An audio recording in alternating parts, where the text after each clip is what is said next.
नमस्कार, मैं हिना खान और आप देख रहे हैं यूपी की बात। देश में चुनावी लहर 2024 लोकसभा चुनाव को लेकर काफी तेज है। आज हम बात करेंगे इत्र की खुशबू दुनिया भर में फैलाने वाले कन्नौज जिले की। उत्तर प्रदेश की सियासत में कन्नौज सीट बेहद महत्वपूर्ण स्थान रखता है। ये सीट प्रदेश में हाई प्रोफाइल सीटों में से एक है। यहां से विख्यात समाजवादी नेता राम मनोहर लोहिया के अलावा 3 मुख्यमंत्री भी यहां से सांसद बन चुके हैं। कन्नौज जिले में राजनीतिक गहमागहमी तेज हो गई है।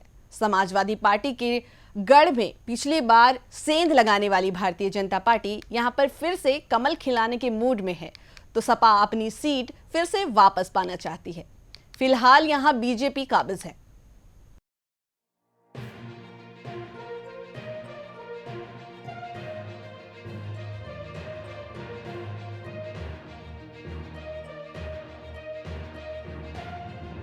कन्नौज संसदीय सीट के तहत 5 विधानसभा सीटें आती हैं, जिसमें 3 कन्नौज जिले में पड़ती हैं तो एक सीट औरैया और कानपुर देहात जिले में पड़ती है।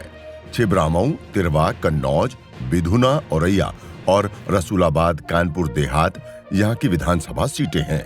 साल 2022 में प्रदेश में हुए विधानसभा चुनाव में कन्नौज संसदीय सीट पर 4 सीटों पर बीजेपी ने कब्जा जमाया था, जबकि एक सीट बिधुना सीट सपा के खाते में गई थी।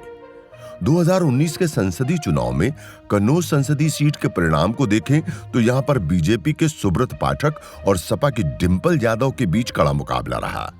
2014 के चुनाव में बीजेपी की टिकट पर सुब्रत पाठक को डिंपल यादव के हाथों हार मिली थी, लेकिन इस बार उन्होंने शानदार प्रदर्शन किया और डिंपल को हरा दिया। इस चुनाव में सपा और बसपा के बीच चुनावी समझौता हुआ था और इस वजह से ये सीट सपा के खाते में गई, लेकिन सुब्रत पाठक ने महज 12,000 करीब मतों के अंतर से मुकाबला जीतकर पासा पलट दिया। सुब्रत पाठक को चुनाव में 5,63,000 से ज्यादा वोट मिले तो डिंपल के खाते में 5,50,000 वोट आए। यहां पर इन दोनों नेताओं को कुल मिले वोटों में 98% से भी अधिक वोट मिले थे। यहां तीसरे स्थान पर नोटा रहा, जिसके खाते में 8,000 वोट आए थे।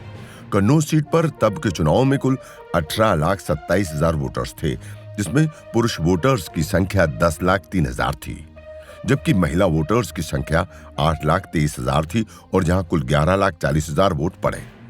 कन्नौज संसदीय सीट के राजनीतिक इतिहास की बात करें तो इस सीट से कई बड़े चेहरे चुनाव मैदान में उतरे और लोकसभा में पहुंचे। कन्नौज सीट पहले फर्रुखाबाद संसदीय का हिस्सा हुआ करती थी। 1967 में यहां पर हुए पहले संसदीय चुनाव में संयुक्त सोशलिस्ट पार्टी के टिकट पर महान समाजवादी नेता राम मनोहर लोहिया विजयी हुए। समाजवादी पार्टी का गढ़ कहे जाने वाले कन्नौज क्षेत्र के जातिगत समीकरण को देखें तो यहां पर यादव और मुस्लिम वोटर्स की संख्या अधिक है।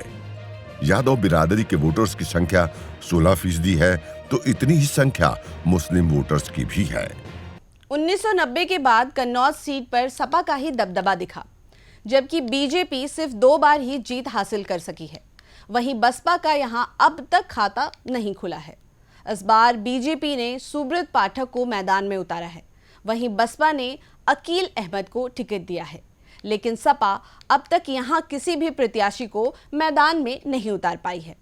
इस तरह यहां पे मुकाबला कांटे की टक्कर का देखने को मिल सकता है।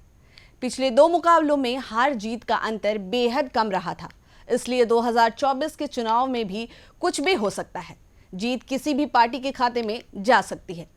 उत्तर प्रदेश की सभी सीटों की खबरों के लिए देखते रहिए यूपी की बात।